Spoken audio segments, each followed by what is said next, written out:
Bismillahirrahmanirrahim. Assalamualaikum warahmatullahi wabarakatuh. Innal hamdalillah nahmaduhu wa nasta'inuhu wa nastaghfiruh wa na'udzu billahi min shururi anfusina wa sayyiati a'malina. Man yahdihillahu fala mudilla lahu wa man yudlil fala hadiya lahu. Wa asyhadu an la ilaha illallah wahdahu la syarika lah wa asyhadu anna Muhammadan 'abduhu wa rasuluh.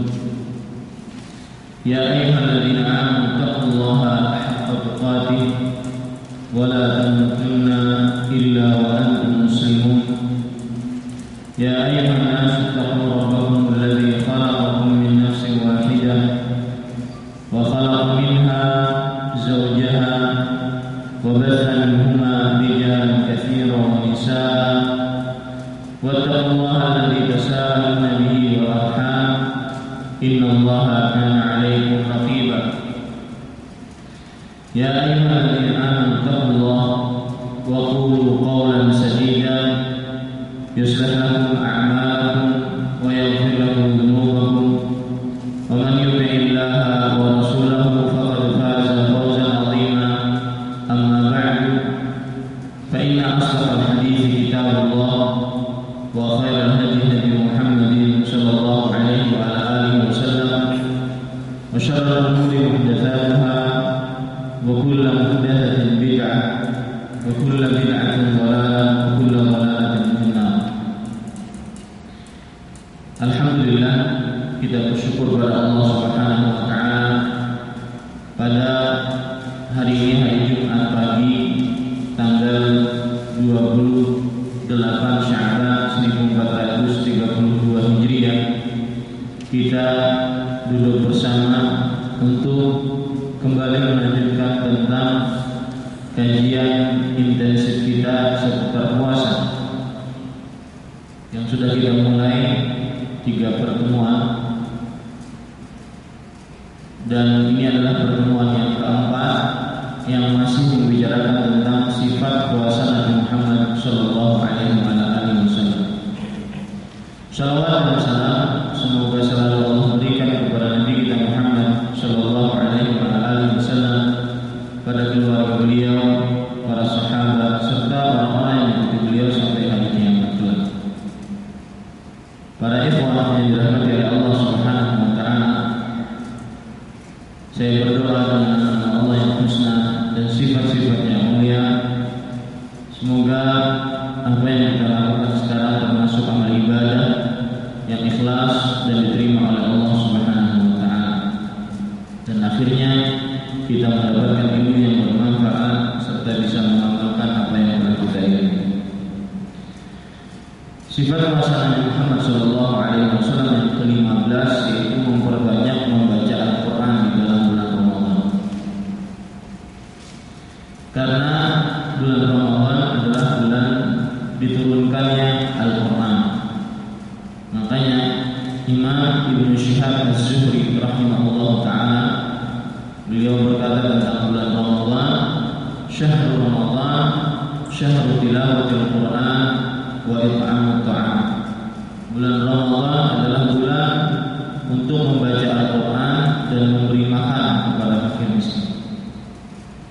Allah Subhanahu wa taala berfirman dalam surah Al-Baqarah ayat 185, syahrul Ramadan alladzi unzila fihi al-Qur'an hudan lin-nas wa bayyinatin minal huda wal furqan. Bulan Ramadan yang di dalamnya diturunkan Al-Qur'an sebagai petunjuk bagi manusia dan keterangan-keterangan dari petunjuk dan pembeda antara yang hak dan batil. Surat Al-Baqarah ayat 185. Bahkan Imam Ahmad rahimahullah taala meriwayatkan sebuah hadis dari Wasil bin Asqa' radhiyallahu anhu, Rasulullah sallallahu alaihi wasallam bersabda, "Unzilat suhuf Ibrahim fi awwal lailatin min Ramadan wa unzilat at-Taurat li sittin madina min Ramadan wal Injil li 13 unzila al-Qur'an li 24 khalat min Ramadan. Lembaran-lembaran Nabi Ibrahim alaihissalam diturunkan pada awal malam bulan Ramadan, dan kitab Taurat diturunkan setelah malam ke-6 dari bulan Ramadan, dan kitab Injil diturunkan setelah malam ke-13 dari bulan Ramadan, dan kitab Al-Qur'anul Karim diturunkan setelah malam ke-24 dari bulan Ramadan. Hadis ini disahihkan oleh sebagian ulama hadis, di antaranya Imam Al-Albani rahimahullah taala di dalam kitab As-Sirah An-Nabawiyah As-Sahihah. Ini menunjukkan bahwasanya bulan Ramadan bukan hanya bulan Al-Quran, tapi bulan seluruh kitab suci. Makanya Nabi Muhammad SAW memperbanyak untuk membaca Al-Quran di dalam bulan Ramadan. Sebagaimana dalam sebuah hadis yang diriwayatkan oleh Imam Bukhari dan Muslim dari Abdullah bin Abbas radhiyallahu anhu, beliau bercerita, kana Rasulullah sallallahu alaihi wa alihi wasallam ajwadun nas wa ajwadu ma yakunu fi Ramadan hina yalqahu Jibril, wa kana yalqahu fi kulli lailatin min Ramadan yudarisuhu al-Quran. Qala Rasulullah sallallahu alaihi wa alihi wasallam ajwadu bil khairi min ar-rihil mursal. Artinya Rasulullah sallallahu alaihi wasallam adalah manusia yang paling dermawan, dan lebih dermawan lagi ketika beliau berada di dalam bulan Ramadan, ketika Jibril menemui beliau. Jibril menemui beliau di setiap malam dalam bulan Ramadan, mengajarkan kepada beliau Al-Quran. Maka sungguh Rasulullah SAW adalah seorang yang benar-benar dermawan di dalam kebaikan, lebih dermawan dibandingkan angin yang mengalir. Hadis ini menunjukkan bahwa Nabi Muhammad SAW beliau belajar Al-Quran, mempelajari Al-Quran bersama siapa? Jibril alaihissalam. Nah, ini menunjukkan kepada kita bahwa bulan Ramadan adalah bulan membaca Al-Quran. Al-Hafidz Ibnu Rajab Al-Hambali beliau menyebutkan dalam kitab beliau Lataiful Ma'arif, kana ba'du salaf yakhtimu fi qiyam Ramadan kulla 3 layal. Sebagian ulama-ulama salaf, ulama-ulama dari generasi sahabat, tabi'in, tabi'in menghatamkan Al-Quran di dalam bulan Ramadan setiap 3 hari.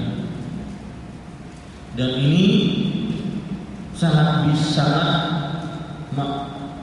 sanggup dikerjakan bagi orang-orang yang mempunyai himmah, bagi orang-orang yang mempunyai ketekunan di dalam membaca Al-Quran. Kalau seandainya 3 hari hatam, berarti setiap harinya dia harus menghabiskan 10 juz. 10 juz itu dia bisa lahap dengan cara yang mudah. 2 juz setelah subuh, 2 juz setelah zuhur, 2 juz setelah asar. Mungkin maghrib sibuk dengan berbuka, nanti setelah tarawih 4 juz. Jadi sangat bisa seseorang menghabiskan 3 hari hatam, asalkan waktunya benar-benar diluangkan untuk membaca Al-Quran. Kemudian beliau mengatakan, wa ba'du fi kulli sab'in minhum qatan. Dan sebagian mereka lagi ada yang menghatamkan Al-Quran setiap seminggu sekali. Di antara mereka adalah seorang yang bernama Qatadah. Qatadah ini adalah seorang tabi'in yang bertemu dengan Anas bin Malik radhiyallahu anhu.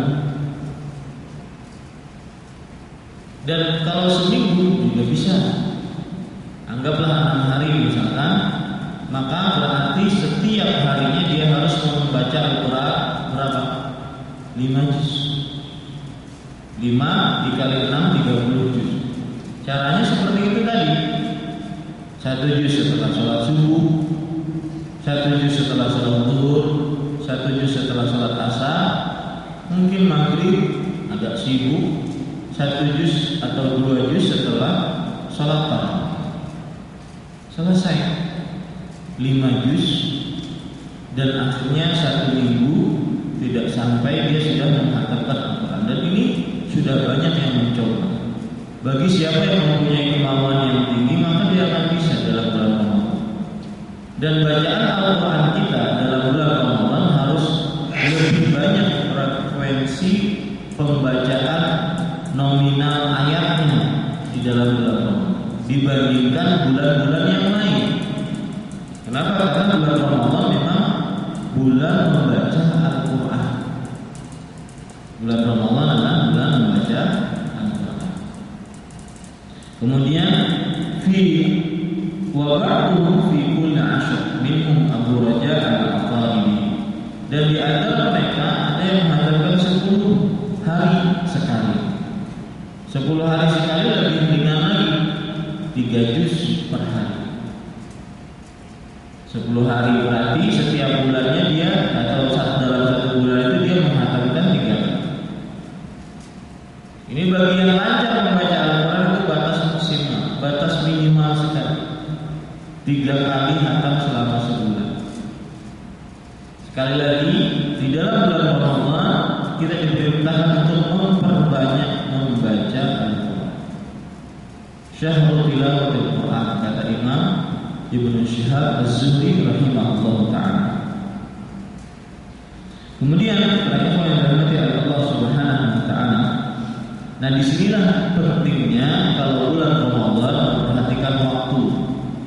Ingat, kiat sukses menggapai berkahnya bulan Ramadan agar kita tidak termasuk di dalam hadis Jibril alaihissalam, yang mana Jibril berkata, man adraka Ramadan falam yughfar lahu fadakhala an-nar fa'ab'adahu Allah. Barang siapa yang mendapati bulan Ramadan tidak diampuni dosanya, akhirnya dia masuk ke dalam neraka dan dijauhkan dari surga oleh Allah Subhanahu wa taala. Maka kata Jibril alaihi salam kepada Nabi Muhammad sallallahu alaihi wasallam, "Qul amin." Wahai Muhammad, katakanlah amin. Kemudian Nabi Muhammad SAW menjawab, amin. Amin artinya ya Allah kabulkanlah. Yang berdoa adalah Jibril, yang mengamini Nabi Muhammad SAW. Maka jangan sampai kita termasuk dalam orang yang seperti ini. Harus kita benar-benar menggunakan waktu. Kalau orang sudah mengatur waktu dalam bulan Ramadan, maka niscaya dia akan mendapatkan berkahnya bulan Ramadan. Salah satu prinsip Islam yang sangat bisa dikerjakan di dalam bulan Ramadan adalah min husni islamil mar'i tarkuhu ma la ya'ni. Meninggalkan, termasuk kebaikan keislaman seseorang adalah meninggalkan sesuatu yang tidak bermanfaat bagi dia. Dalam bulan Ramadan apapun yang tidak mendatangkan ganjaran pahala tinggal. Harus beda kualitas Ramadan tahun ini, harus lebih tinggi dibandingkan Ramadan tahun kemarin. Nah, salah satu poin penting yang saya bilang tadi, kiat agar mendapatkan berkahnya bulan Ramadan atau waktu. Waktu itu jangan ditunggu, karena dia jalan terus. Matahari terbit, tenggelam, terbit, tenggelam, terbit, tenggelam, begitu saja. Jalan terus. Tidak terasa sudah pertengahan bulan Ramadan. Itu belum apa-apa. Makanya para ulama mengatakan waktu itu ra'sumalil insan. Waktu adalah modal bagi manusia. Kalau seorang manusia dia diperintahkan untuk berdagang, maka dia harus mempunyai modal. Dan manusia di dunia ini kan dia berdagang agar mendapatkan keuntungan. Keuntungannya nggak tahu apakah dia ganjaran pahala atau dosa. Kalau dia tidak gunakan modalnya sebaik-baiknya, maka habis modal tersebut, dia tidak mendapatkan manfaat. Begitulah waktu bagi manusia. Makanya para ikhwan yang dirahmati oleh Allah Subhanahu wa taala, para ulama mengatakan waktu itu kalau sudah datang dia tidak akan kembali. Apakah kita bisa mengembalikan masa-masa anak-anak kita, masa muda kita, 17 tahun, 18 tahun, masih segar-segarnya? Maka keliru seseorang ketika berkata, saya akan beribadah nanti kalau sudah umur 40 tahun. Nabi Muhammad SAW saja kan diangkat menjadi nabi umur 40 tahun. Maka saya akan beribadah pada umur itu. Lah kalau sehat, kalau nggak sehat bagaimana? Makanya waktu kalau sudah datang tidak akan bisa kembali. Itu sifat waktu. Yang kedua, waktu itu cepat sekali berlalu, sangat cepat berlalu. Ya, waktu itu sangat cepat berlalu. Ini para ikhwan yang dirahmati Allah Subhanahu wa taala. Waktu sangat cepat berlalu. Nah, kemudian yang ketiga yaitu, nah ini yang paling penting dan menarik dari waktu. Waktu itu kalau kita tidak mengetahui kapan waktu yang diluangkan kembali untuk kita, nggak tahu kita. Sekarang kita punya waktu luang tapi kita tidak gunakan. Ini waktu luang kapan kembalinya lagi kita nggak tahu kapan. Apakah kita bisa mendapati waktu luang itu lagi atau tidak? Paham ya, para ikhwan sekalian? Nah, ini perlu diperhatikan baik-baik. Kemudian para ikhwan yang dirahmati Allah Subhanahu wa taala, yang ingin saya sampaikan sebelum kita masuk kepada sifat yang lain dari sifat-sifat kuasa Nabi Muhammad SAW, cukuplah kita 11 bulan diberikan waktu oleh Allah Subhanahu wa taala untuk mencari nafkah, ya, dibarengi ibadah. Artinya ibadah, kita tetap beribadah kepada Allah Subhanahu wa taala, tetapi tidak meluangkan waktu yang benar-benar untuk beribadah kepada Allah Subhanahu wa taala. Nah, sekarang waktunya di bulan Ramadan. Ya, Allah menjadikan bulan Ramadan sebagai ajang untuk beramal ibadah, baik dengan tenaga, baik dengan hati atau dengan harta. Jadikan Ramadan sebagai ajang untuk beramal ibadah. Ya. Dan orang yang meluangkan waktu untuk Allah Subhanahu wa taala agar dia bisa beribadah di dalamnya, maka Allah akan mengisi hatinya dengan kekayaan dan menutupi kefakiran. Coba perhatikan hadis riwayat Imam Tirmidzi atau hadis riwayat Imam Ahmad dari Abu Hurairah radhiyallahu anhu, Rasulullah sallallahu alaihi wasallam bersabda, qala Allah azza wa jalla, Allah azza wa jalla berfirman, Ibnu Adam tafarraq li ibadati amla sadraka ghina wa asuddu faqra. Wahai anak Adam, luangkan waktumu untuk beribadah kepadaku, maka pasti langsung aku akan isi hatimu dengan kekayaan, dan aku akan tutupi kefakiran. Kemudian kebalikannya, wa illa taf'al malatu sadraka ghinan syughlan wa lam asuddu faqra.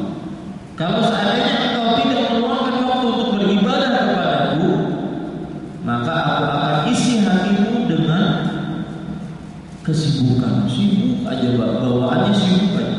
Bahkan kadang-kadang sibuknya sebelum subuh, sibuk saja. Bahkan kadang-kadang pergi pagi pulang pagi, anak istri terlantar, sibuk aja. Wala asuddu faqra, dan aku tidak tutupi kefakiranku. Sibuk tapi tidak mendatangkan kekayaan. Kenapa? Karena hatinya selalu merasa kurang-kurang. Ini orang yang tidak meluangkan waktunya untuk beribadah kepada Allah Subhanahu wa taala. Makanya sekali lagi, para ikhwah yang dirahmati oleh Allah Subhanahu wa taala, dalam bulan Ramadan yang sangat harus diperhatikan adalah bagaimana jadwal waktu kita di dalam bulan Ramadan secara zahir. Dan bapak sekalian kan lebih mengetahui diri bapak sekalian daripada orang lain. Oh, saya waktu kerja dari sekian, saya waktu luang dari sekian. Sudah mulai dicoba sekarang itu. Sudah mulai harus dicoba. Karena ketika masuk bulan Ramadan baru mencoba, jiwa kita akan kaget. Ini. Kemudian sifat puasa Nabi yang ke-16 yaitu memperbanyak sedekah di dalam bulan Ramadan. Bahkan Rasulullah SAW tadi disebutkan oleh Abdullah bin Abbas, ya, karena ajwadun nasi, beliau adalah orang yang paling dermawan. Wa ajwadu ma yakunu fi Ramadan, dan lebih dermawan lagi ketika dalam bulan Ramadan. Ini makanya bulan Ramadan adalah bulannya para dermawan. Dan termasuk kedermawanan dalam bulan Ramadan adalah membukakan puasa orang yang berpuasa, dan pahalanya besar. Terutama orang yang dibukakan puasa tersebut adalah orang yang ahli ibadah. Kalau kita membukakan seorang yang ahli ibadah dalam bulan Ramadan, mulutnya dijaga, lisannya dijaga, matanya dijaga, telinganya dijaga, kita bukakan orang tersebut, maka pahala dia akan kita dapat. Rasulullah SAW bersabda hadis riwayat Tirmidzi, "Man fattara sha'iman kana lahu mithlu ajri, ghaira annahu la yanqusu min ajri as-sha'imi syai'an." Barang siapa yang membukakan orang yang sedang berpuasa, maka baginya pahala siapa? Orang yang berpuasa tadi, tanpa mengurangi pahala orang yang berpuasa tadi sedikit pun. Dan di sini Nabi Muhammad SAW menyebutkan man-fattara, barang siapa yang membukakan puasa, bukan hanya sekedar bukan memberikan makan dengan makan yang cukup, enggak, misalkan satu mangkok bakso, satu piring nasi goreng, satu mangkok soto Madura. Siapa yang membukakan baik dengan hanya sebotol air, satu buah kurma, ya, siapa yang membukakan puasa? Ini para ikhwan yang dirahmati oleh Allah Subhanahu wa taala. Dan ketahuilah, orang yang bersedekah tidak akan pernah rugi dan tidak akan pernah berkurang. Sebagaimana sabda Nabi Muhammad SAW dari Bukhari dan Muslim dari Abu Hurairah radhiyallahu anhu, "Ma tasaddaqa ahadun bi shadaqatin min thayyib wa la yaqbalu Allahu illa thayyiban illa akhadhaha ar-rahman bi yaminihi wa in kanat tamran fatarbuwa fi kafir rahman hatta takuna a'zama minal jabal." Tidaklah seseorang bersedekah dari harta yang baik, dan Allah tidak menerima kecuali dari harta yang baik, melainkan sedekah tersebut akan diambil oleh Allah yang Maha Pengasih dengan tangan kanannya.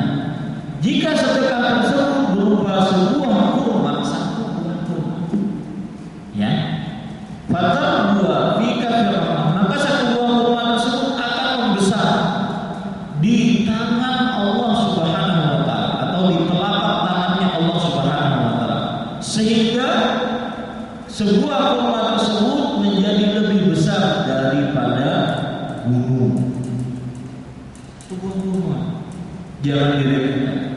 Ini hadis yang menjadikan orang-orang, contohnya di Masjid Nabawi, kalau kita masuk mau berpuasa di bulan Ramadan, orang tarik sana, tarik sini, saudara bukan, terawih bukan, adik kakak bukan, ayo buka puasa, seakan-akan mereka sudah kenal dekat. Ayo diisi saja, sini saja. Kadang-kadang mereka juga bertengkar untuk mendapatkan kapling untuk membukakan puasa orang. Ada yang mengatakan, ini mulai nenek saya dan kakek saya yang ketujuh saya di sini. Ya, kenapa? Karena pahalanya besar. Di samping membukakan puasa mendapatkan pahala, di sana juga ada nilai sedekah. yang akan lebih besar daripada guru. Subhanallah. Makanya Bapak, para ikhwan rahmati Allah Subhanahu wa taala, coba bukakan puasa. Ya, bulan Ramadan adalah bulan memberikan sedekah. Dan seperti yang saya sebutkan tadi, orang yang bersedekah tidak akan pernah rugi, karena Allah telah menegaskan bahwasanya Allah akan menggantikan apapun yang kita keluarkan sebagai bentuk sedekah. Coba perhatikan surat Sabat ayat 39. Wa ma anfaqtum min syai'in fa huwa yukhlifuhu. Apa saja yang kalian nafkahkan, maka Allah akan menggantinya. Disinilah sebagian orang kadang-kadang mengatakan sedekah itu gak perlu ikhlas, tetap diganti. Ini juga tidak benar, terlalu berlebihan. Karena setiap ibadah harus dibarengi dengan keikhlasan. Hanya untuk Allah Subhanahu wa taala semata. Meskipun Allah di sini berfirman, "Wa ma anfaqtum min syai'in fa huwa yukhlifuhu."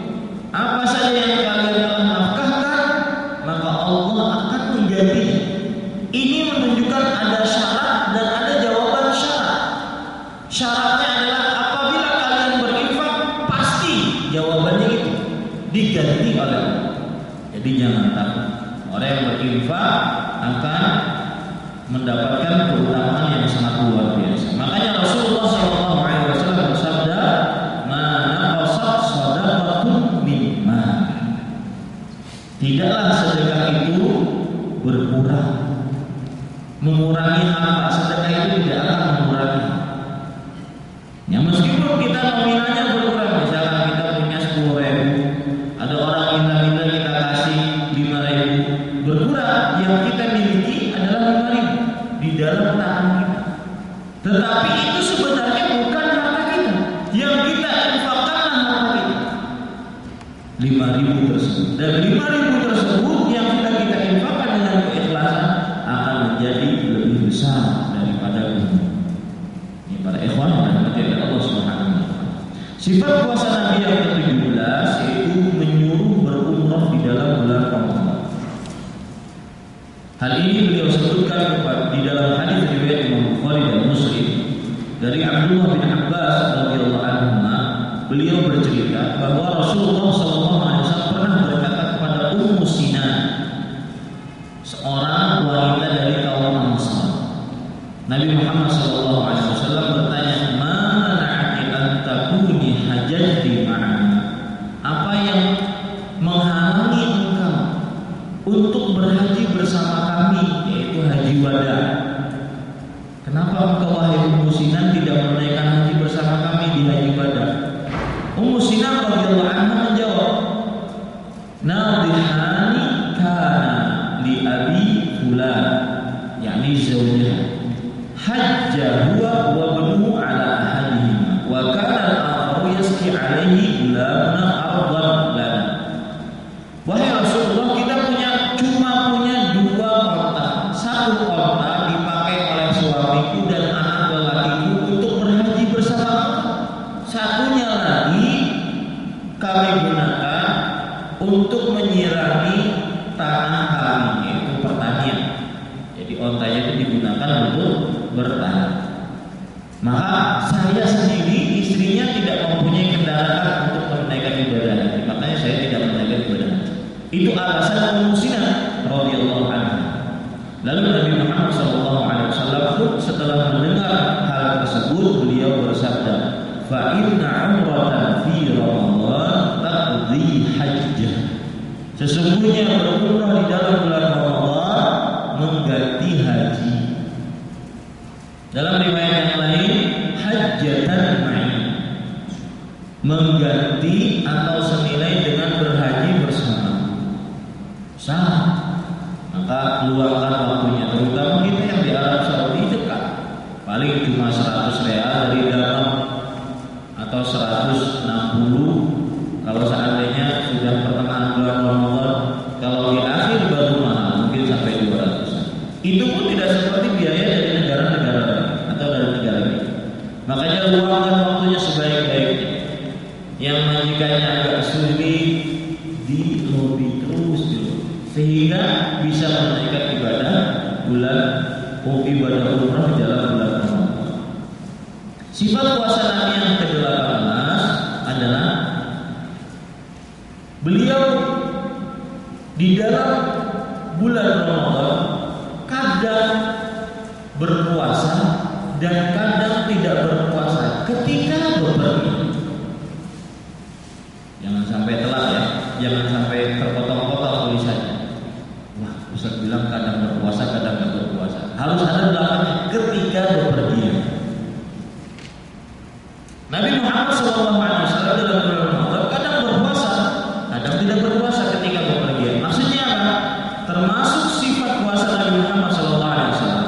Kalau bulan Ramadan beliau berpuasa ketika bepergian, atau kadang-kadang ketika bepergian juga tidak berpuasa, sesuai dengan keadaan beliau. Para ikhwan yang dirahmati oleh Allah Subhanahu wa taala, dalil yang menunjukkan akan hal itu yaitu sebuah hadis riwayat Bukhari dan Muslim dari Abdullah bin Abbas radhiyallahu anhu. Beliau bercerita, "Qad shama Rasulullah sallallahu alaihi wasallam wa afṭar, faman syaa'a shama wa man syaa'a afṭar." Rasulullah sallallahu alaihi wasallam beliau telah berpuasa dan juga telah berbuka, maksudnya di dalam bepergian. Maka siapa saja yang ingin berpuasa silakan, dan siapa yang berkehendak berbuka maka juga silakan ketika bepergian. Di dalam riwayat yang lain, Abdul Anas bin Malik radhiyallahu anhu bercerita, "Kunna nusafiru ma'a Rasulillah sallallahu alaihi wasallam fi Ramadan, falam ya'ti as-sha'imu 'ala al-muftir wa al-muftiru 'ala as-sha'im." Kami pernah bepergian bersama Rasulullah SAW di dalam bulan Ramadan, maka orang yang berbuka tidak mencela kepada orang yang berpuasa, dan sebaliknya orang yang berpuasa tidak mencela kepada orang yang berbuka. Dan para ulama rahimahullah taala membagi berpuasa di dalam bulan Ramadan itu menjadi 3 macam. Berpuasa dalam bulan Ramadan menjadi 3 macam. Yang pertama yaitu puasa tersebut sulit bagi dia, dan apabila dia berpuasa maka akan berpengaruh kepada kesehatan tubuhnya. Mungkin bisa meninggal, mungkin bisa pingsan. Maka orang seperti ini ya, dia diperbolehkan, atau bukan diperbolehkan, dia diwajibkan untuk berbuka. Tidak boleh baginya untuk berpuasa. Ya, kenapa?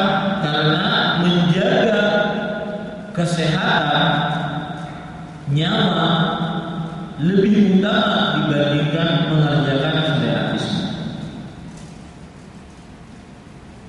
Kenapa? Karena nyawa termasuk dari 5 hal yang sangat urgen yang dijaga oleh syariat Islam. Dalil yang menunjukkan akan hal ini para ikhwan yang dirahmati oleh Allah Subhanahu wa taala, surat An-Nisa ayat 29. Ini keadaan yang pertama. Keadaan yang pertama tadi bagaimana? Puasanya sangat sulit bagi dia. Kalau dia berpuasa akan menyebabkan kerusakan pada tubuhnya atau akan berbahaya bagi nyawanya. Maka tidak boleh dia berpuasa. Haram hukumnya dia berpuasa. Dalilnya apa? Surat An-Nisa ayat 29. Allah Subhanahu wa taala berfirman, "Wa la taqtulu awladakum wa la taqtulu anfusakum, innallaha kana bikum rahim." Dan janganlah kalian membunuh diri kalian, sesungguhnya Allah Maha Pengasih terhadap kalian. Di dalam surat Al-Baqarah ayat 190, Allah Subhanahu wa taala berfirman, "Wa la tulqu bi aydikum ila tahlukah." Dan janganlah kalian menjerumuskan diri kalian kepada kebinasaan. Dan Nabi Muhammad SAW dalam riwayat Imam Muslim, ada sebagian orang mengadu ketika peperangan untuk menaklukkan kota Mekah. mengadu kepada Nabi Muhammad SAW dan mereka berkata, "Innan nasa qad syaqqa 'alaihim siyam." Wahai Rasulullah, orang-orang susah bagi mereka meneruskan puasa. Bagaimana? Lalu Rasulullah SAW da'a biqadahin farafa'ahu hatta nadhara an-nas ilaihi fa syaribu. Nabi Muhammad SAW minta didatangkan minuman. Ya, sebuah tempat minta datangkan. Kemudian beliau meminum di hadapan manusia. Beliau angkat minumannya, beliau minum di hadapan manusia agar orang-orang tahu bahwasanya silakan kalian berbuka. Dan itu kejadian pada waktu bepergian. Kemudian setelah kejadian itu Nabi Muhammad SAW dikatakan kepada beliau, "Inna ba'dan nasi qad sham." Wahai Rasulullah, sebagian manusia ada yang berpuasa tetap melanjutkan puasanya. Maka kata Rasulullah SAW, "Ulaikal usat, ulaikal usat." Artinya, mereka itu orang-orang yang bermaksiat, mereka itu orang-orang yang bermaksiat. Ini keadaan yang pertama untuk berpuasa dalam bepergian. Keadaan yang kedua yaitu puasa tersebut sulit bagi dia, tapi dia mampu untuk menahannya. Tapi tetap saja ada kesulitan baginya, tapi dia mampu untuk menahannya. Kesulitannya bukan tingkat tinggi seperti yang keadaan pertama, tetapi kesulitannya rendah. Maka mana yang lebih baik bagi orang seperti ini? Orang seperti ini mendingan dia berbuka. Ya, mendingan dia berbuka. Kenapa? Karena ada sebuah hadis yang diriwayatkan oleh Imam Bukhari dan Muslim dari Jabir radhiyallahu anhu, beliau bercerita, "Kana Nabi sallallahu alaihi wasallam fi safarin fara'a rajulan qad ijtama'a an-nasu 'alaihi." Nabi pernah berpergian. Di tengah perjalanan beliau melihat seseorang yang dikerumuni oleh manusia. Wa qad dhullila 'alaihi. Dan orang tersebut sudah dinaungi, diberikan naungan. Lalu Nabi Muhammad SAW bertanya, "Mana? Kenapa orang tersebut kok kalian kerumuni dan kalian berikan naungan?" Para orang-orang tersebut menjawab, "Shaimun." Dia berpuasa oleh Rasulullah, tapi kecapean, mungkin pingsan. Kemudian setelah mendengar ibu Nabi Muhammad SAW bersabda, "Laisa minal birri as-shaum fis safar." Bukan sebuah kebaikan berpuasa dalam bepergian. Ini puasa yang bagaimana maksudnya? Puasa yang kalau seandainya dia berpuasa berat bagi dia, tetapi beratnya itu bukan tingkat tinggi, beratnya itu rendah, maka lebih baik dia berbuka. Baik. Di sana ada keadaan yang ketiga, puasanya itu tidak susah bagi dia sama sekali. Baik dia berpuasa, baik dia berbuka sama saja. Nah, orang seperti ini bagaimana?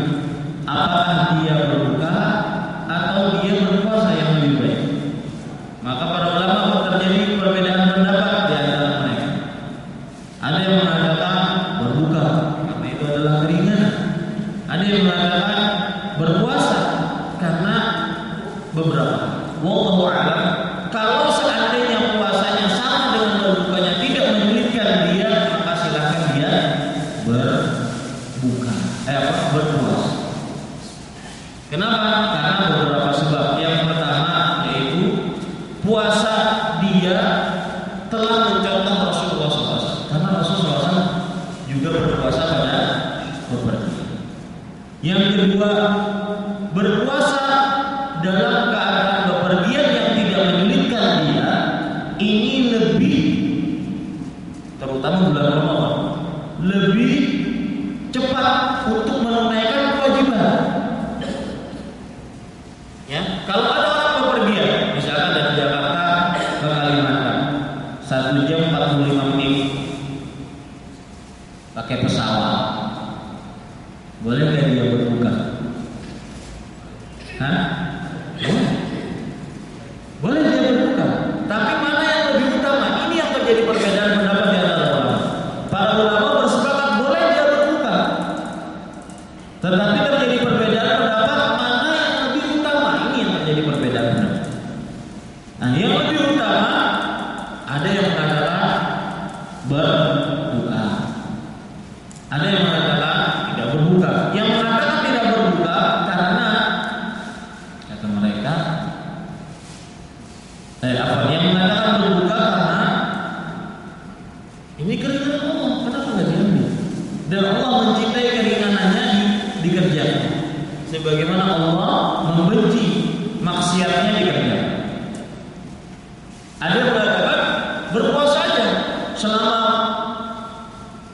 perjalanannya itu tidak sulit, kemudian dia bisa kerjakan berpuasa, berbuka sama, berpuasa sama, maka berpuasa saja silakan. Nah, wallahu a'lam, pendapat berpuasa saja ini lebih kuat. Dari sisi ada beberapa alasan. Satu, berpuasa dalam perjalanan pernah dikerjakan oleh Rasulullah SAW. Yang kedua, berpuasa di dalam perjalanan ketika bulan Ramadan lebih cepat terlaksana kewajiban dia. Karena kalau dia berbuka otomatis kan punya utang. Artinya dia harus Allah di lain hari. Tetapi kalau dia berpuasa dalam bepergian dan puasanya tidak menyulitkan dia, maka dia selesai kewajibannya. Yang ketiga, puasa lebih mudah untuk seseorang. Kenapa? Karena dia akan berpuasa bersama manusia, dia akan berbuka bersama manusia. Ya. Yang keempat, dia mendapati waktu puasa yang utama, yaitu bulan Ramadan. Jelas-jelas berpuasa di dalam bulan Ramadan tidak sama dengan berpuasa di bulan yang lain, meskipun itu memotong dari bulan Ramadan. Jadi permasalahan paham ya, Pak? Apa yang dipermasalahkan? Lebih utama mana? Berbuka puasa atau tidak berbuka? Ini dalam keadaan yang ketiga, yang artinya keadaan ketiga tadi bagaimana? Berpuasa itu tidak menyulitkan dia, tidak berbuka juga tidak menyulitkan dia. Maka mana yang kita pilih? Para ulama sepakat boleh berbuka, sepakat tidak ada perbedaan. Cuma yang lebih utama mana? Berbuka atau berpuasa? Paham Pak? Paham ya? Mana yang kita ambil dari pendapatnya? Berbuka atau berpuasa ketika bepergian? Salah satu sebabnya apa? Karena Rasulullah SAW juga berpuasa dia dalam bepergian dalam bulan Ramadan. Yang kedua, dia lebih cepat untuk menyelesaikan tugasnya, kewajibannya di hadapan Allah Subhanahu wa taala. Yang ketiga, lebih mudah bagi dia karena dia berpuasa bersama manusia, kemudian dia berbuka bersama manusia. Yang keempat, yaitu dia mendapati keutamaan bulan Ramadan. Paham ya? Baik. Sekarang permasalahan selanjutnya. Sifat puasa Nabi Muhammad SAW yang ke-19 yaitu menyegerakan berbuka. Dan maksud dari menyegerakan berbuka adalah berbuka ketika tepat terbenam matahari. Jangan ditunda-tunda. Bukan maksud kita menyegerakan berbuka, maksudnya sebelum terbenam kita sudah berbuka duluan, enggak. Tapi cepat-cepatlah berbuka ketika sudah terbenam matahari. Dan kalau seandainya ada di sebuah daerah azan maghribnya itu terlambat, padahal sudah terbenam matahari, azan maghribnya baru setelah itu 5 menit setelah itu, maka dia boleh berbuka meskipun sebelum azan. Karena yang jadi patokan adalah terbenam matahari, bukan azan. Yang jadi patokan adalah terbenam matahari, bukan kalender. Kalau di sebuah daerah kalendernya dikenal telat, maka dia harus sesuai dengan terbenamnya matahari. Itu maksudnya menyegerakan berbuka. Sekali lagi, bukan maksud daripada menyegerakan berbuka adalah berbuka sebelum waktunya, tidak. Dan mereka yang dirahmati Allah Subhanahu wa taala, dalil yang menunjukkan akan hal itu yaitu sebuah hadis riwayat Bukhari dan Muslim dari Sahal bin Sa'ad radhiyallahu anhu. Rasulullah sallallahu alaihi wasallam bersabda, "La yazalun nasu bi khairin ma 'ajjalul fitr." selama mereka menyegerakan berbuka.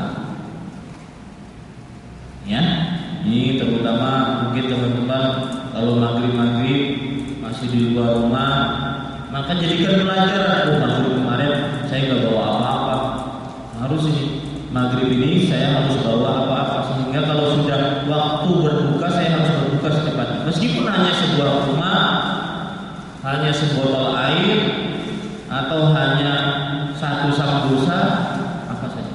Yang penting dia segerakan berbuka puasa. Dalil yang lain menunjukkan akan hal ini yaitu hadis riwayat Imam Muslim. Hadis ini berasal dari Abu Atiyah dan Masruq. Abu Atiyah dan Masruq ini adalah seorang tabi'in, dua orang tabi'in. Abu Atiyah yang pertama, yang kedua Masruq. Keduanya ini menemui Aisyah radhiyallahu anha. Mereka berkata, "Ya ummul mukminin, rajulani min ashabi Muhammad sallallahu alaihi wasallam, ahaduhuma yu'ajjilu al-iftar wa yu'ajjilu as-salat, wal akharu yu'akhiru al-iftar wa yu'akhiru as-salat." Wahai ummul mukminin, wahai ibunya orang yang beriman, yaitu Aisyah radhiyallahu anha. Ada dua orang dari sahabat Rasul sallallahu alaihi wasallam yang satu menyegerakan berbuka dan sholat, yang kedua mengakhirkan berbuka dan sholat. Mana yang lebih benar dari dua orang ini? Aisyah mendengar pertanyaan tersebut, beliau bertanya lagi, balik bertanya, ayyuhuma alladhi yu'ajjilu al-iftar wa yu'ajjilu as-salat? Mana di antara keduanya yang tersebut, siapakah di antara keduanya yang lebih mendahulukan sholat dan mendahulukan berbuka? Mendahulukan berbuka dan mendahulukan sholat. Kemudian dua orang ini, Abu Masruq dan Abu Atiyah, menjawab, Abdullah bin Mas'ud radhiyallahu anhu, yang mendahulukan berbuka dan mendahulukan sholat, menyegerakan berbuka dan menyegerakan sholat adalah Abdullah bin Mas'ud, wahai Aisyah radhiyallahu anha. Kemudian Aisyah radhiyallahu anha menjawab, kadzalika kana yasna'u Rasulullah sallallahu alaihi wasallam. Demikianlah yang diperbuat oleh Rasulullah sallallahu alaihi wasallam. Artinya, kalau sudah masuk waktu terbenamnya matahari, maka segerakan berbuka dan setelah itu mengerjakan sholat. Bahkan Anas bin Malik radhiyallahu anhu meriwayatkan, "Ma ra'aitu Rasulullah sallallahu alaihi wasallam qad shalla salat al-maghrib hatta yuftir walau ala syarbatin min ma." Aku tidak pernah melihat Rasulullah sallallahu alaihi wasallam sama sekali berbuka salat maghrib sebelum beliau berbuka. Saya ulangi, aku tidak pernah melihat Rasulullah sallallahu alaihi wasallam sama sekali salat maghrib sebelum beliau berbuka, meskipun berbukanya hanya dengan seteguk air. Artinya buka dulu baru salat. Ini para ikhwan yang dirahmati Allah Subhanahu wa taala. Sifat puasa Nabi Muhammad SAW yang ke-20 yaitu berbuka dengan rutok. Rutok di musim-musim ini sudah mulai banyak, di pasar banyak, di pohon-pohon sudah mulai. Rutok adalah kurma yang sudah matang dan masih basah, itu disebut dengan rutok.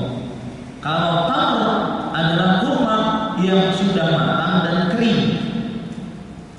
Kalau balah adalah kurma yang masih muda, yang masih sepet, itu balah. Paham ya? Nah, Nabi Muhammad SAW mengutamakan berbuka dengan rutok, ya, dan itu segar sekali. Masukkan freezer,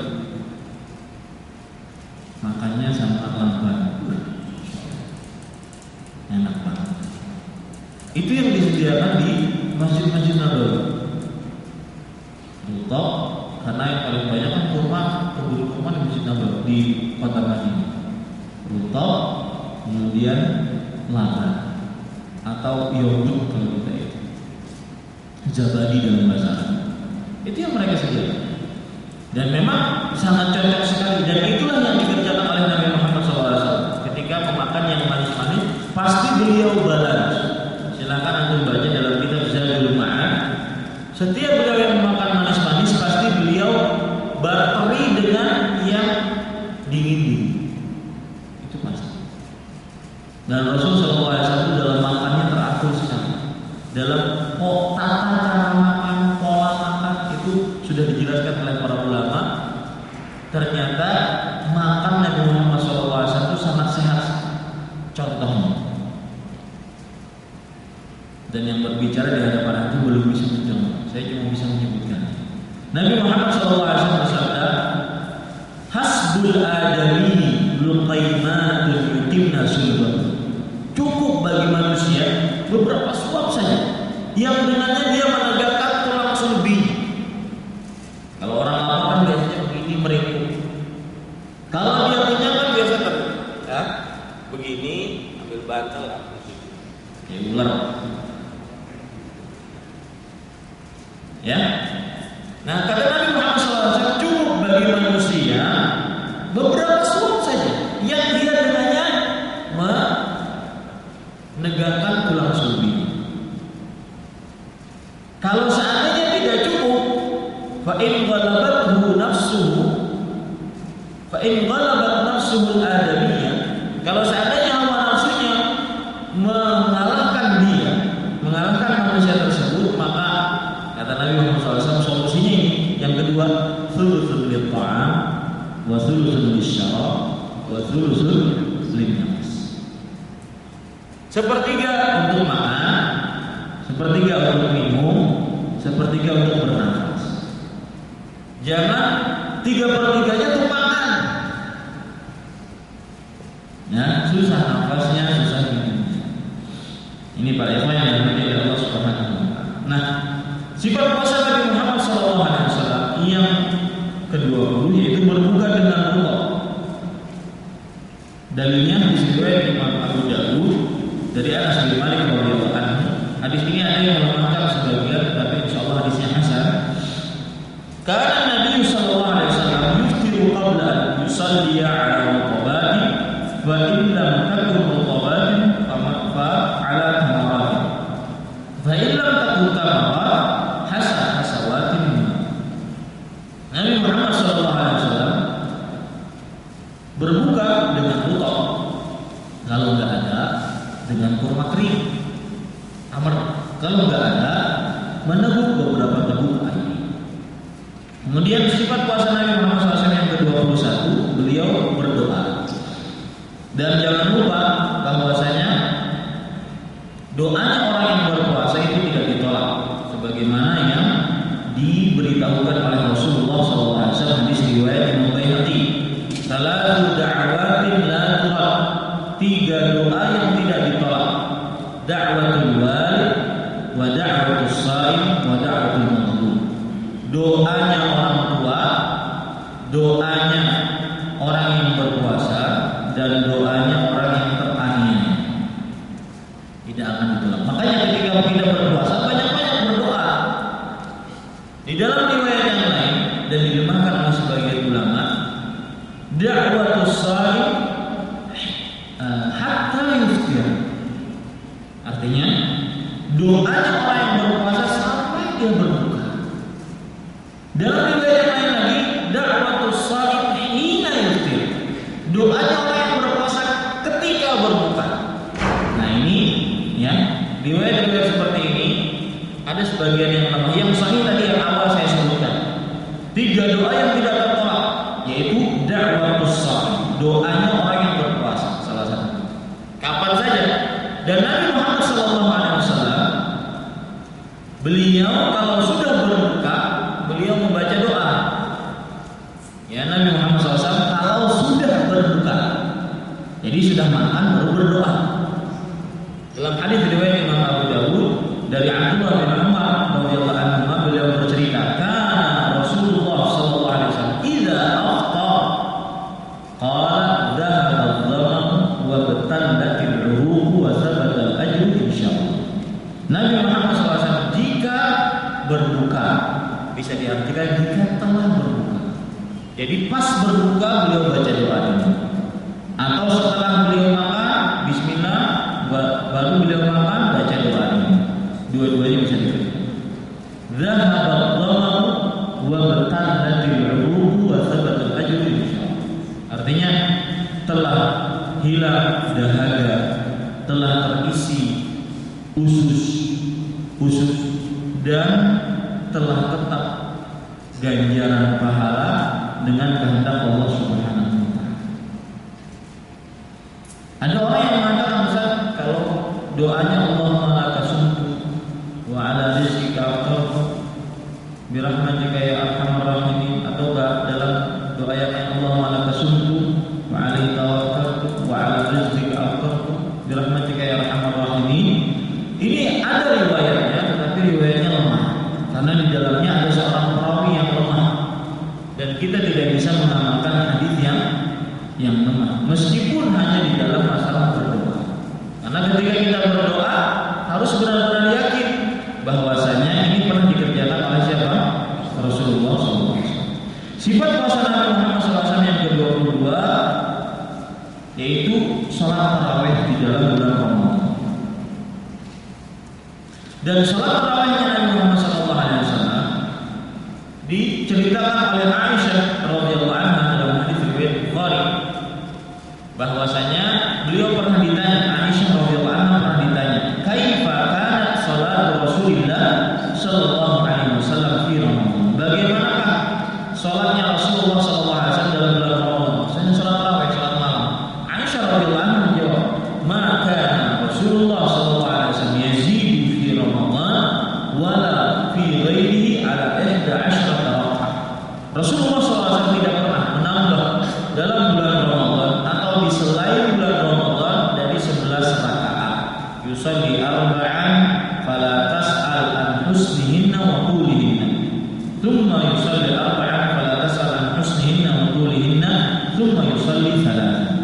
Beliau mengerjakan salat 4 rakaat, maka engkau jangan tanya bagaimana bagus dan panjangnya salat Nabi Muhammad SAW. Kemudian setelah itu beliau salat 4 rakaat lagi, berarti berapa? 8. Dan engkau jangan tanya bagaimana bagus dan panjangnya salat Nabi Muhammad SAW. Kemudian beliau salat 3, berarti berapa? 11. Dalam riwayat Abdullah bin Abbas menceritakan bahwasanya salat malamnya Nabi Muhammad SAW itu 13 rakaat.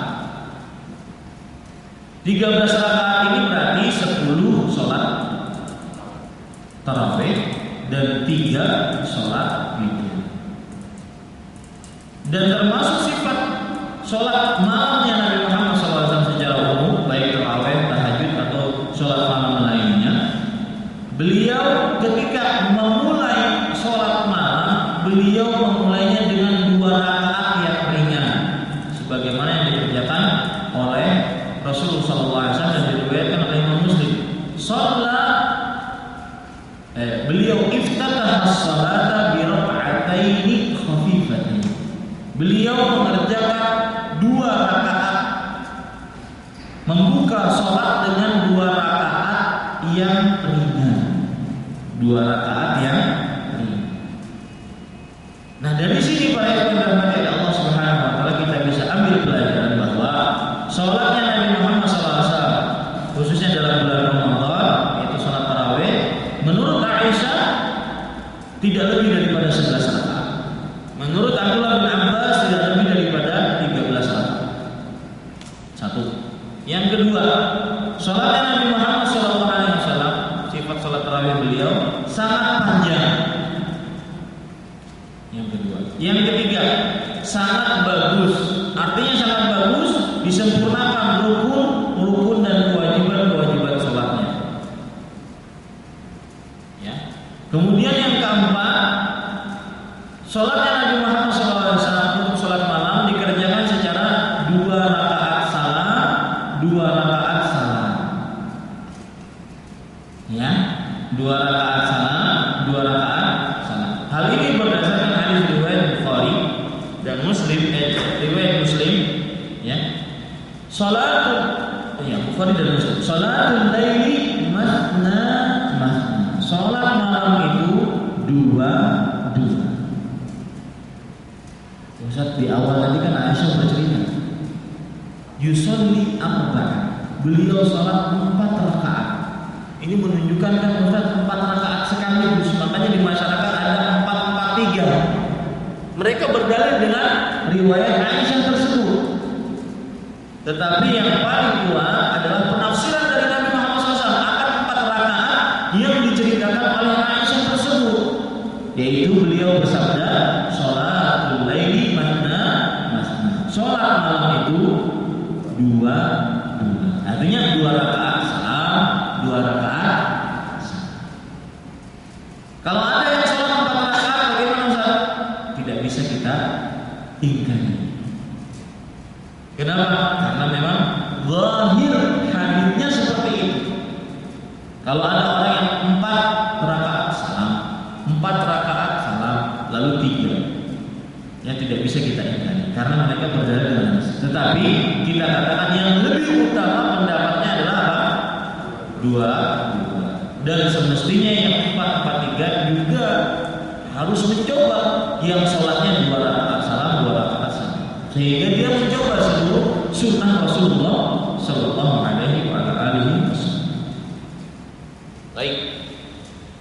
Dan untuk pengetahuan kita, mungkin sudah diketahui bersama bahwasanya keutamaan sholat tarawih adalah Rasulullah SAW bersabda, "Man qama Ramadhan imanan wa ihtisaban ghufira lahu ma taqaddama min dhanbi." Barang siapa yang bangun malam, yaitu sholat tarawih pada bulan Ramadan karena iman dan mengharap pahala, ini 2 ini.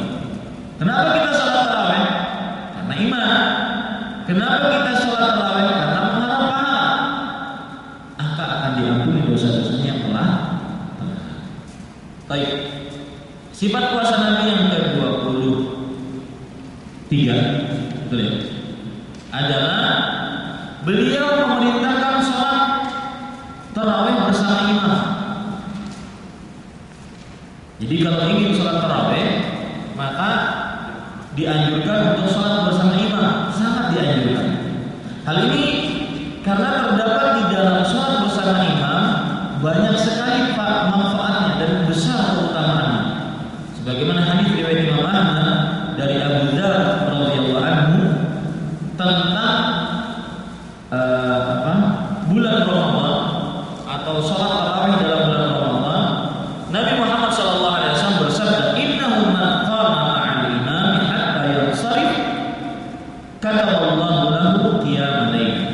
Sesungguhnya siapa yang sholat bersama imam sampai selesai, Allah akan menuliskan baginya pahala sholat sepanjang malam. Pahala sholat sepanjang, kan besar pahala. Makanya sangat dianjurkan untuk sholat tarawih bersama imam. Tapi boleh nggak sholat kita di rumah? Ya boleh, silakan, tidak ada larangan. Boleh seseorang untuk sholat tarawih bersama imam. Kenapa? Karena sholat tarawih di masjid tidak wajib hukumnya. Nah ini yang kadang-kadang terbalik, sebagian kaum muslim memperhatikan sholat tarawih subuhnya enggak jamaah atau subuhnya tidak sholat, telat sama sekali. Ini terbalik. Ini sama seperti orang yang meninggalkan hal yang wajib, mengerjakan hal yang sunnah, enggak ada manfaatnya.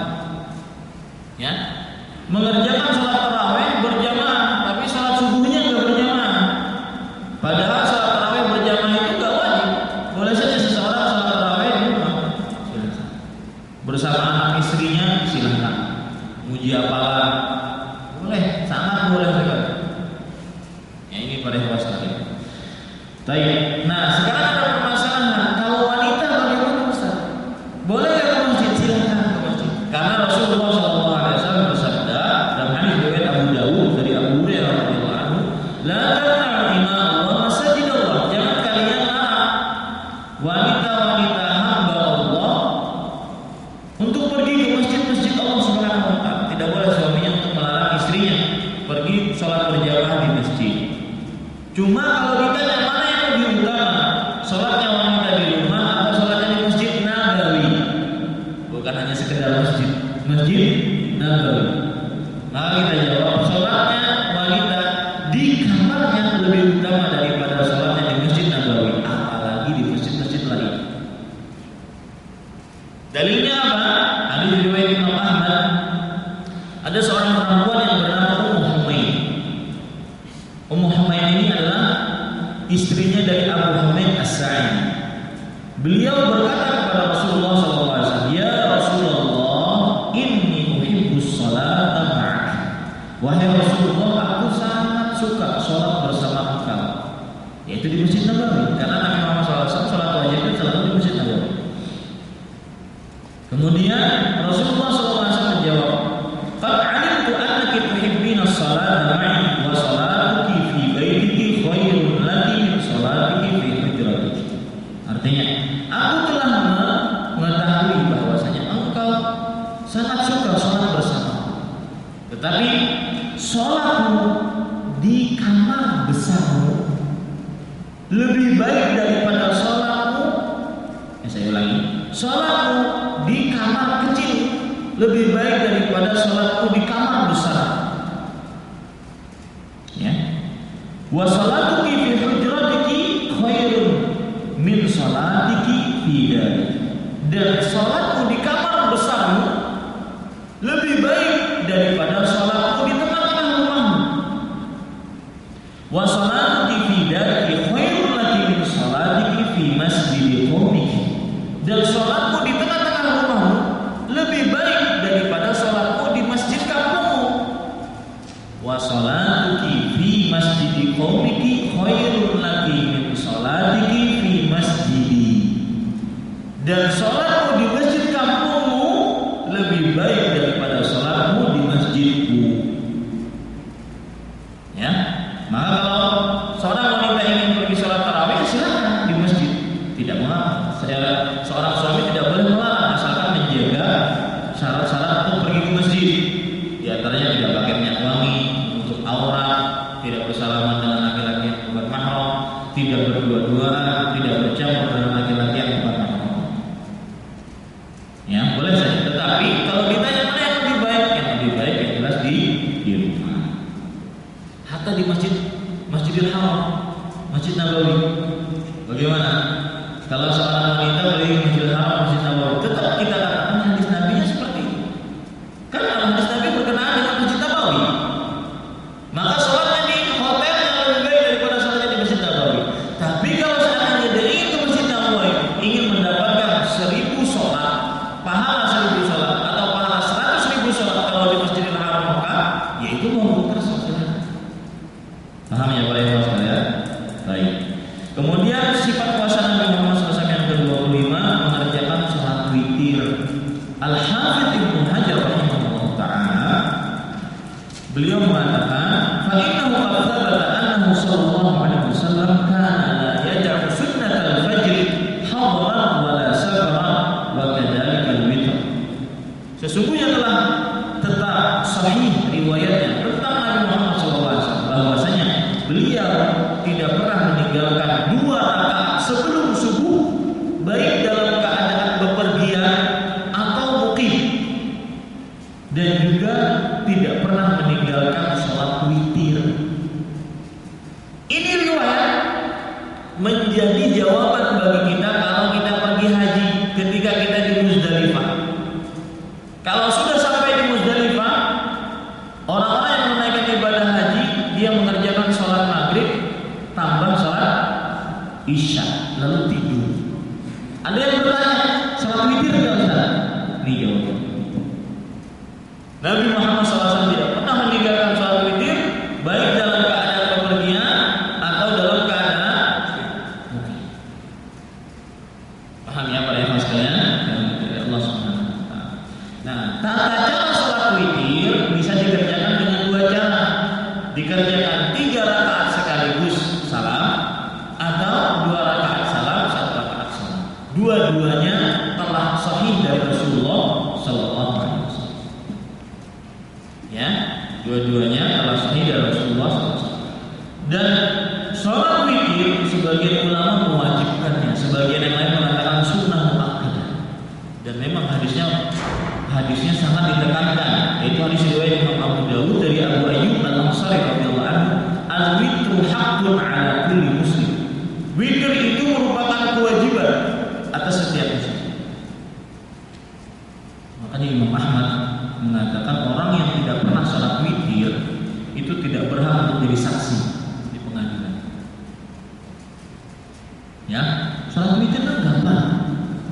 Sebelum tidur kita kerjakan serakaat bisa, 3 rakaat bisa. Nggak pernah salat witir selama hidupnya, aneh. Ini para ikhwan yang dirahmati oleh Allah Subhanahu wa taala. Makanya Nabi Muhammad SAW bersabda tadi, "Faman ahabba an yutira bi khamsin falyaf'al wa man ahabba an yutira bi thalathin falyaf'al. Wa man ahabba an yutira bi wahidatin falyaf'al." Siapa yang ingin sholat 5 rakaat sekaligus silakan sebagai witir. Siapa yang ingin sholat 3 rakaat sekaligus silakan sebagai witir. Siapa yang ingin sholat 1 rakaat saja silakan. Dan caranya bisa dikerjakan 3 rakaat sekaligus dari hadis Aisyah tadi. Karena beliau mengatakan, "Tsumma yusalli salat." Kemudian beliau sholat witir 3 rakaat sekaligus. Bisa.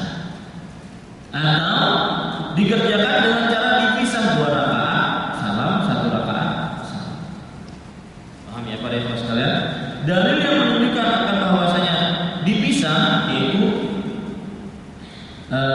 dari Abdullah bin Umar radhiyallahu anhu, beliau bercerita, "Kana Nabi sallallahu alaihi wasallam yafsilu baina asy-syaf'i wal witri bi taslimin yusmi'na."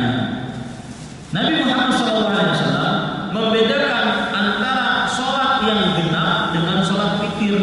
Jadi 2 rakaat salam, 1 rakaat salam. Seluruhnya adalah witir. Dengan 1 salam yang beliau perdengarkan kepada kami, kata Abdullah bin Umar radhiyallahu anhu. Yang tidak boleh adalah salat witirnya seperti salat maghrib. Salat maghrib gimana? Ada tasyahud awal. Ini yang tidak boleh. Ya.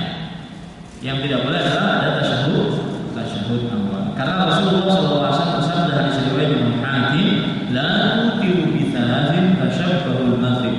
Jangan kalian berwitir dengan 3 rakaat yang menyerupai sholat maghrib, yaitu ada tasyahud awalnya. Kalau ingin 3 rakaat sekaligus atau 2 rakaat salam, 1 rakaat salam. Sifat puasa Nabi Muhammad SAW yang ke-26 sebelum terakhir, beliau bersungguh-sungguh beribadah di 10 hari terakhir bulan Ramadan untuk mencari Lailatul Qadar. Lailatul Qadar itu dicari, diperintahkan oleh Nabi Muhammad untuk mencari. Kata beliau, "Iltamisuha." Cari. Ya. Cari Lailatul Qadar. Mencarinya bukan ke kolong-kolong jembatan, ke mall, enggak. Ya. Nyarinya di mana? Beribadah kepada Allah Subhanahu wa taala. Makanya Nabi Muhammad SAW ya di 10 malam hari terakhir beliau di dalam bulan Ramadan yang saya maksudkan, beliau bersenantiasa bersungguh-sungguh. Coba perhatikan hadisnya di riwayat Imam Muslim dari Aisyah radhiyallahu anha.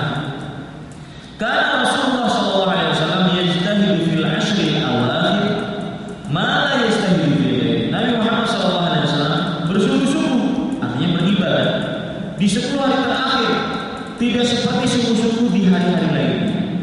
10 hari terakhir bulan Ramadan.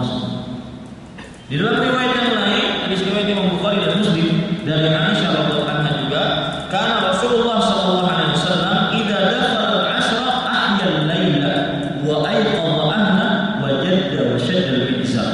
Nabi Muhammad sallallahu alaihi wasallam jika masuk ke dalam 10 malam terakhir, beliau membangunkan